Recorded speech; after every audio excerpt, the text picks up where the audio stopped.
And hello, YouTube, and welcome back to another episode of The Zone TV Movie Entertainment with me, your host Jonathan, once again bringing you my thoughts and review for last night's episode of DC's Legends of Tomorrow, Season 6, Episode 3.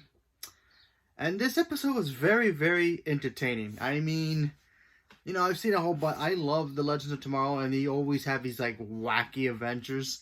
But I have to say, this episode was actually pretty special. Not in the sense it was the greatest episode of all time. The fact that this was taking inspiration of what reality competition shows are today, or what they will be like in the future. And we also got some pretty cool little Easter eggs in here that may not be anything, but it was actually kind of cool just to hear it and reference it. So in this episode, we have the team who are still in the search of Sarah Lance, who is stuck in some weird planet, apparently where there's Amelia Earhart, who pretty much affected Sarah with something, and Gary's now fighting freaking Ava clones, so who knows about that.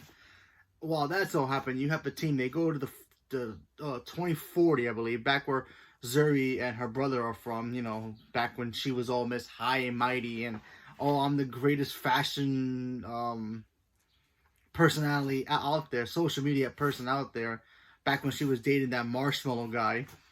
So apparently there's this competition that's kind of like American Idol, but maybe meets Dancing with the Stars kind of competition, where you have to compete to try to beat the king who's on the throne. It's called The Throne. That's what the show's called. So they go there because they find out somebody has killed the king at the time, and that was Zuri's ex-boyfriend, the guy with the marshmallow head. So we all know at this point she's already dating John Constantine, but they don't want to call themselves boyfriend and girlfriend. They kind of pretty much call themselves a fling, because they both feel like it's not gonna last. She's too high and mighty with herself. John Constantine's pretty much still stuck in the past.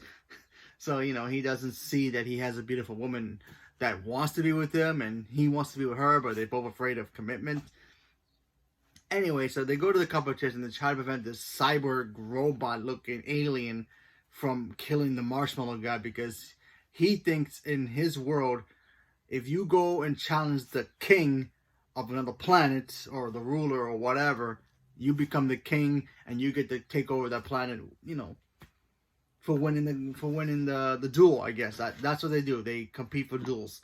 So he thought he was going to do it just by killing him. I'm in charge now. Nope.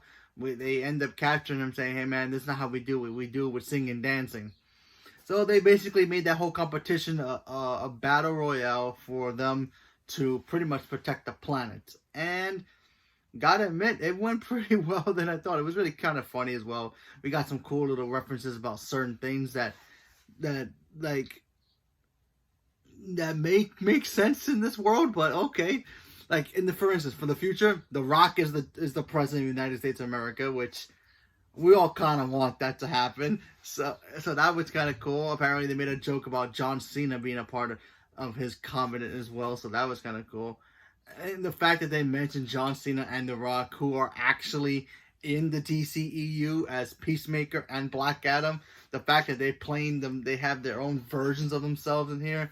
So that's basically a shot at the fact that John Cena exists in that universe as John Cena, and also he exists in that universe as Peacemaker. Same thing with Dwayne Johnson as himself, and also himself as Black Adam. So that's pretty cool. So the WWE kind of exists in here. They also mentioned Thor Ragnarok out of nowhere, because they think Sarah Lance is out there trying to stop Thor Ragnarok from actually happening. So they kind of briefly mentioned that the fact that the MCU kind of exists as actual fictional movies in their universe. So in a way, the DCEU and the MCU finally crossed over in a cool little wink in the eye. And you know what? It was a fun little episode. The robot guy was really a little guy inside a robot body, and he kind of looked like Baby Yoda. And everybody, it looked cute until, and I can't believe I'm going to say this and spoil if you haven't seen the episode, but still.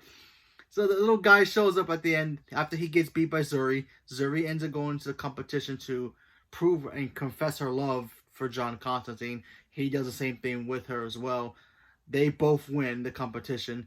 The robot guy surrenders and says, I will pledge my life to you for winning the competition. So she's now the new queen.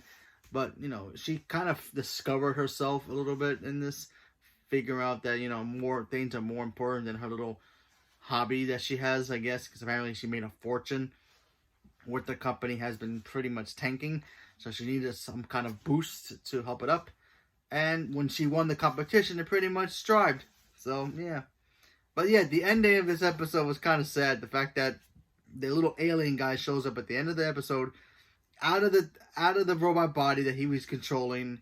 Very tiny little cute little thing. I was like, oh, this is DC's way of saying, oh, we like Baby Yoda. Baby Yoda's cute. Here's our cute little guy.